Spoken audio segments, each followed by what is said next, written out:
This is a guest essay by Benjamin Kirstein, author of the new book, Self-Defense, A Jewish Manifesto, available on Amazon.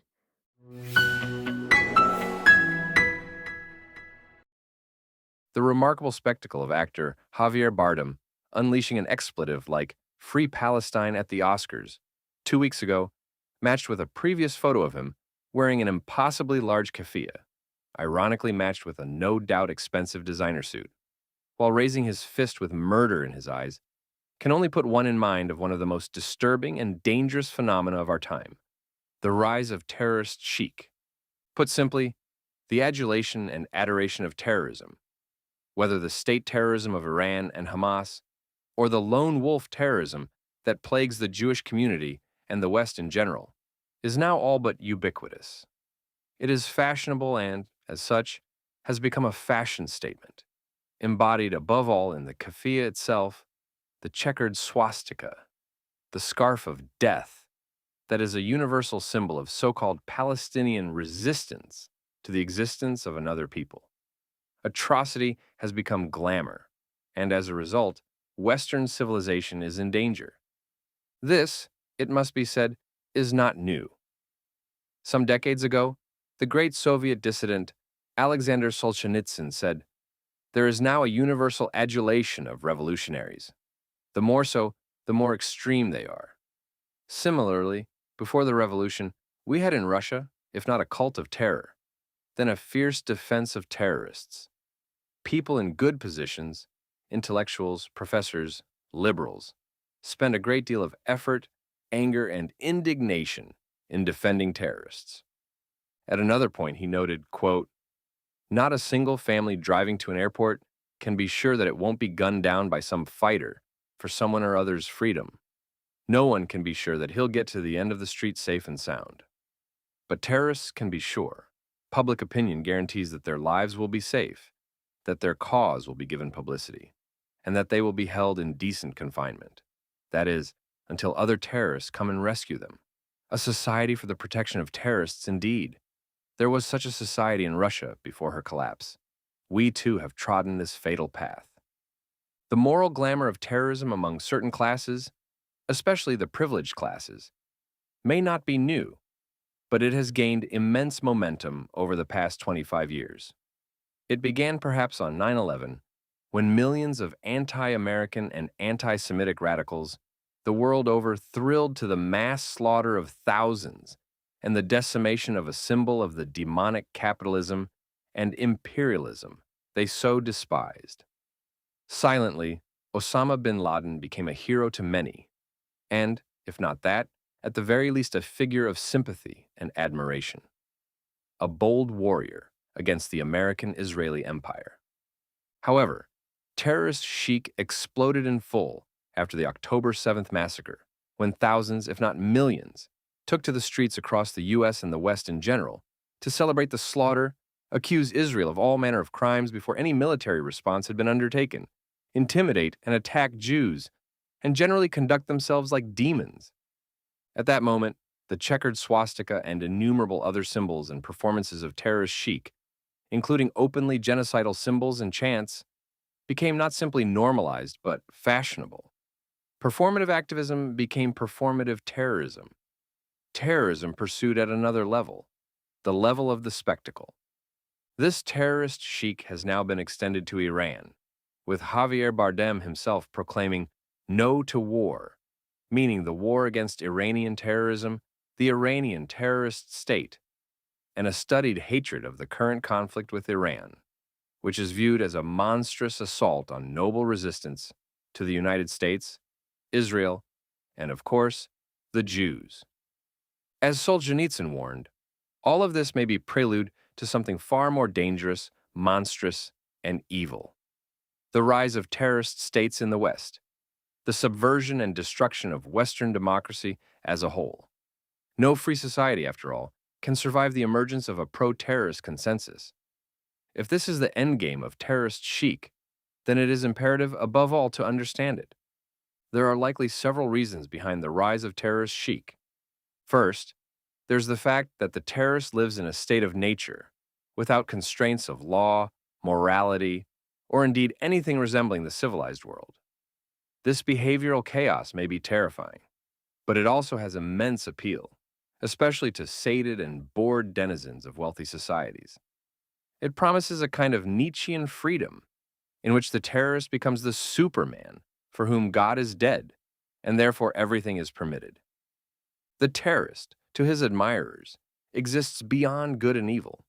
He can do anything he wants to anyone he wants, and the vicarious and vertiginous thrill of this has an intoxicating appeal to largely weak, deracinated, and flabby progressives and liberals, highly constrained by civilized moralism and repression.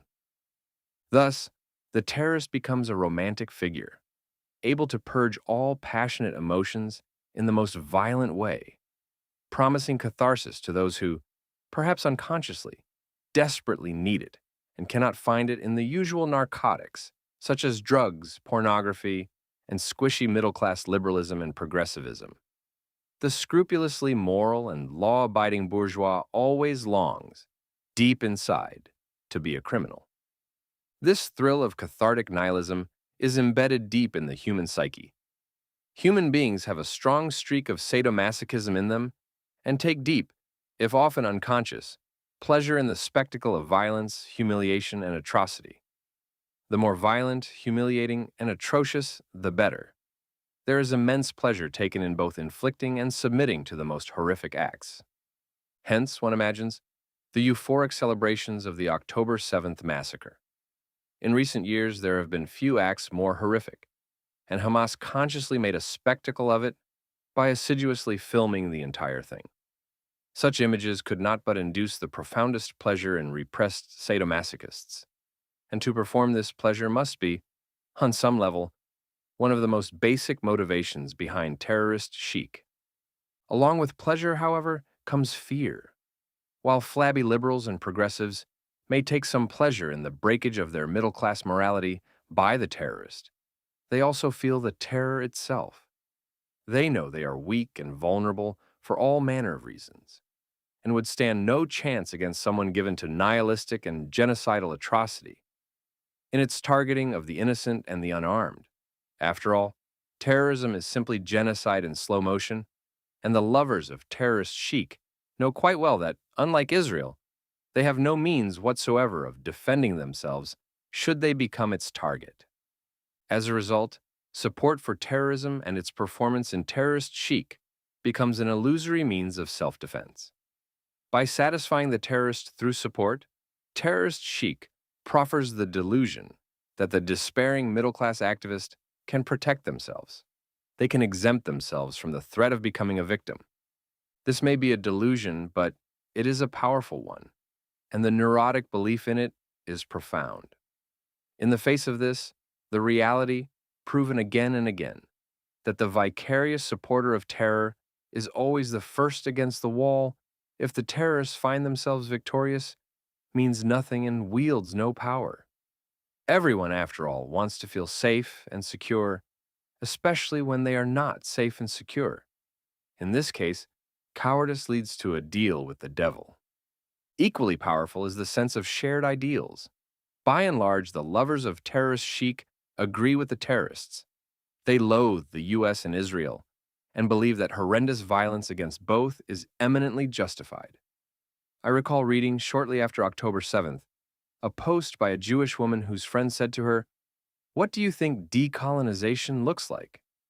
I thought the proper response would be, if this is decolonization, I want no part of it. The embrace of terrorist chic is the performance of very much wanting a part of it, but this can only be achieved vicariously.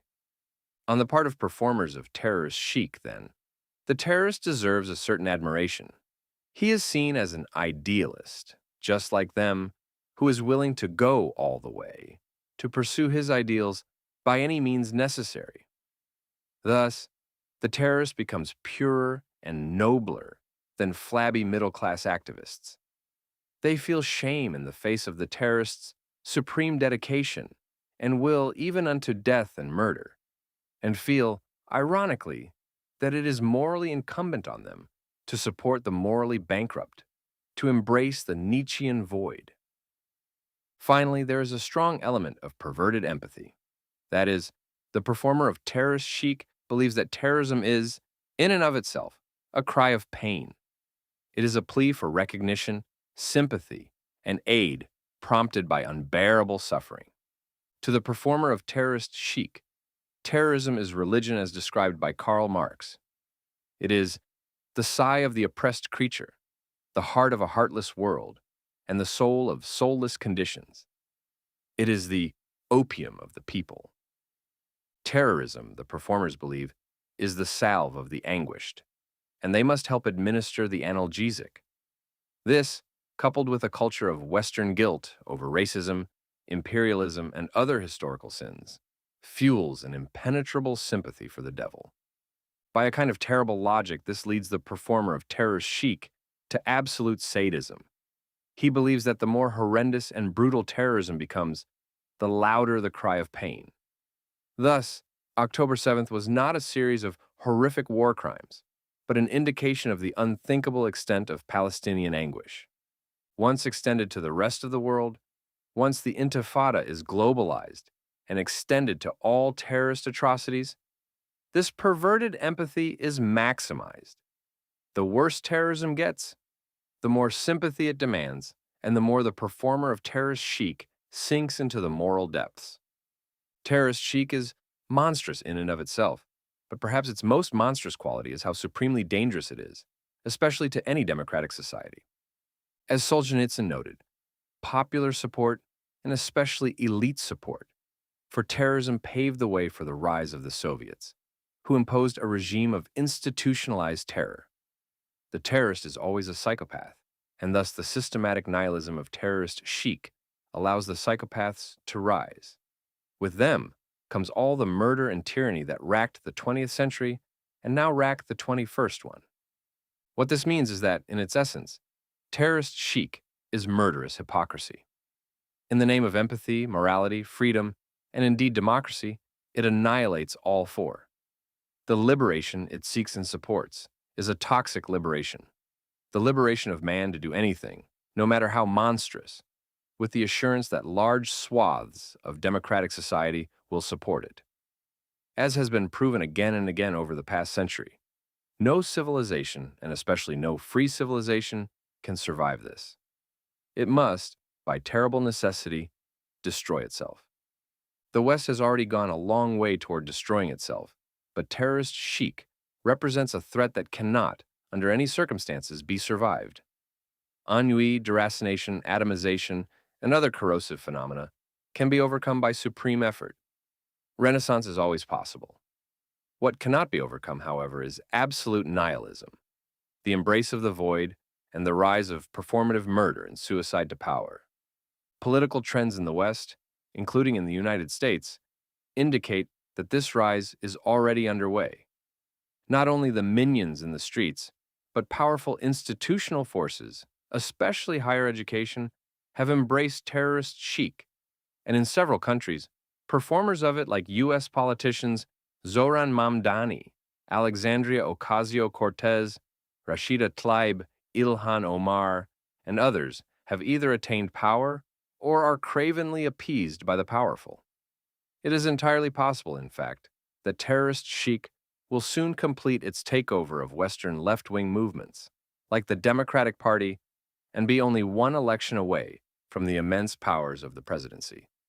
If the West and its virtues are to survive, then terrorist chic must be turned back. This will require enormous efforts, because the cancer has been spreading for some time. Fortunately, terrorist chic is now deafening. Its performers are finally screaming at full volume. This represents a terrible danger, but also an extraordinary opportunity. We know now who the absolute enemy, the adversary, truly is, because the adversary tells us who they are on an hourly basis. To simply point out that they are the adversary is perhaps the first step toward defeating them.